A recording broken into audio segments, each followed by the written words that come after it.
Salute and thank you, NERDSoul. Oh yeah, late ill kid at OneYoungsta holding it down, bringing that StreetGeek and NERDSoul. Like, comment, subscribe, hit the bell. Let's go. That's right, baby.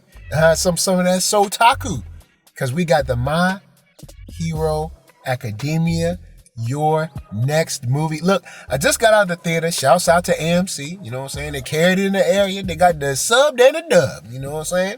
But I wanna basically give a shout out to the team that creates for My Hero Academia, because before we even get started off with this film, in general, in this most recent season, season 17, and in this movie, there has been such a great job and attention to detail in making sure they incorporate everyone. Like, everybody get a little moment to shine. Like, everybody get a second to get up in there and show what they got.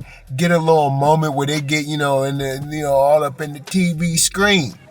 And I think the way the team balances, My Hero Academia's characters is something that is to be commended, especially since we have so many kind of like superhero properties where, you have teams of people or multiple, like ragtag teams or whatever. It is good to see them being used in ways where it seems like there's a balance of shine. Now, of course, we have our leads, It's Deku, he the man, Then you got Shoto, you got Bakugo. So, you have those characters that are the main ones. But, from Endeavor to Hawks to,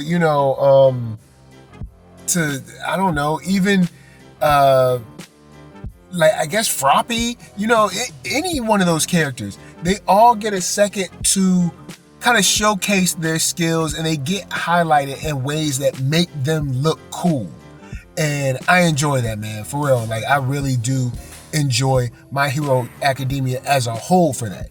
Now, on the, I guess in addition to the movie, and I guess they do this on the show as well, but I also like how they focus on the heroism of heroes. And meaning, yes, you're going to have to punch a bad guy. Definitely. Don't get me wrong. We got to punch him in the head. All right? Give him a 2-piece in the gut, and an elbow to the face. But they make sure to focus on the rescuing of civilians, the saving of lives, the evacuation, the aid that is given to these characters. It's something that I truly enjoy. It's just awesome. Like, it really is. It's good to see heroes done in a way where they're doing the right thing because it's the right thing to do, and everything matters. Meaning, the villain matters, the destruction the villain is causing matters, the people in the wake of the destruction matters, and other heroes and their well-being also matters. It's awesome to see it written like that. And I wish we could see more properties like that. Not saying that I, am against heroes just going out there and beating up the bad guy, but I do like the attention and the focus on the surrounding calamity that is created in My Hero, and you see it a lot in the show and in this movie as well. One thing I will say about My Hero Academia, bruh, in My Hero Academia world, just leave Japan, bruh. It's gone. Japan is over. It's just, what is there a area in Japan that isn't destroyed at this moment? For real, I'm not even trying to be funny. Japan is looking bad in these streets. Any part of Japan we've seen this season, ain't nobody smiling. You don't see nobody just walking around, having a good time. Japan is just in rubble. You know, maybe there's something like on the countryside somewhere where ain't nobody been touched. But Japan, we be seeing, man, they need like, I don't know, the Red Cross or something to show up. It is not looking good. But with that said, I like on the character side, the thing that I like about this movie is that we're brought into, of course, whenever they do these movies, they bring you into characters you ain't seen before. They really ain't got no tie to the show, really, like that. But I like that we have a chance to see sort of an outside influence in Japan once again, because we get this crown family. They're from Europe, and I mean, I guess this is sort of like spoiling, but it's not. I mean, these movies aren't really super canon. I mean, I guess they are to a certain degree, but I mean, they're not like super canon. And then on top of that, they're like long episodes, so it's not a situation like I'm giving away. It's not like Spock died or something like that. But so it's nice to see that a crime family or any kind of I guess you could say nefarious, bad actor would see the shape that Japan is in and try to capitalize on it. Like, it makes a lot of sense. I mean, bad guys, they be doing bad things. So it makes a lot of sense to be like, oh, yeah. Someone could be looking at Japan thinking, oh, it's ripe for the taking. Yeah, like, there's no one else. Shoot, there ain't nobody really protecting Japan. Japan is in shambles right now. So I do like that look at it, and I do like that angle for it.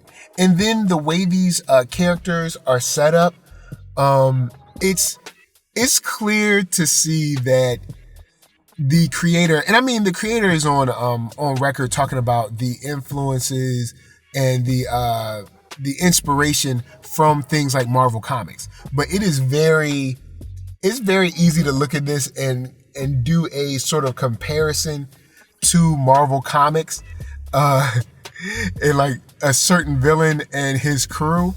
But I still end up loving this, man. I love this movie. I love this entry.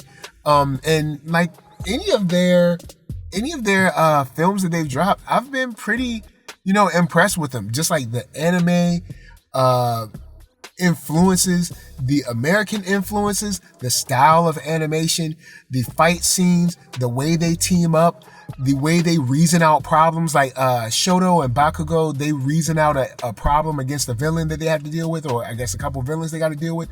And then how, you see the sacrifice for one another and the appreciation for that sacrifice for one another. Yeah, I think that's what really makes this movie shine for me.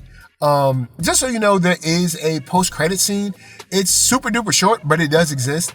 And it doesn't really super matter, but yeah, I'm sure it'll probably be on YouTube by now anyway. Somebody done hit it with the cell phone and put that bad boy up.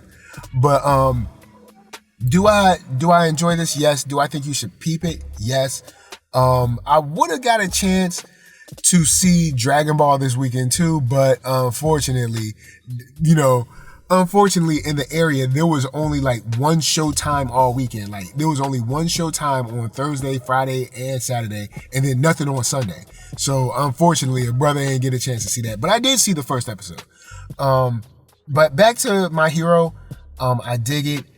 Your Next movie is awesome, and I like the continued emphasis on showing the wider implications of a country in peril due to the actions of course, All for One. So I dig it, for real. I dig it. This movie is dope. Final thoughts. Should you see it? I say yeah. I don't know how much longer it's going to be in your area, because every area is different. I know like New York and LA will probably have it longer than say like Virginia does. Unless you're talking about maybe DC. But do I think you should see it? Yeah, man. Especially if you love My Hero, especially since we ain't gonna get no more My Hero till next year. And I also want to give a shout out to just the incorporation of new characters, tying them into, real-ish type world events where, it seems, credible that a bad guy would say, oh yeah, ain't nobody protecting Japan, let me go do that. You know what I'm saying? So I like that. I like the little bit of love that they throw in here, because we got a little bit of a love story in here. All right, you know what I'm saying? Nothing wrong with love. NERDSoul love to love. All right? And of course, also another step in the bonding of our UA students, another step in the heroism and the graduation to those next levels of heroism for our young heroes. And of course, Deku, he good, man. He gonna make sure he put a smile on your face. He gonna fight for what's right. So, until next time, NERDSoul, Facebook, Instagram, Twitter, TikTok, podcast, all that jazz. And until the next time that you have to mobilize your team to be able to save Japan, we're just saying, peace.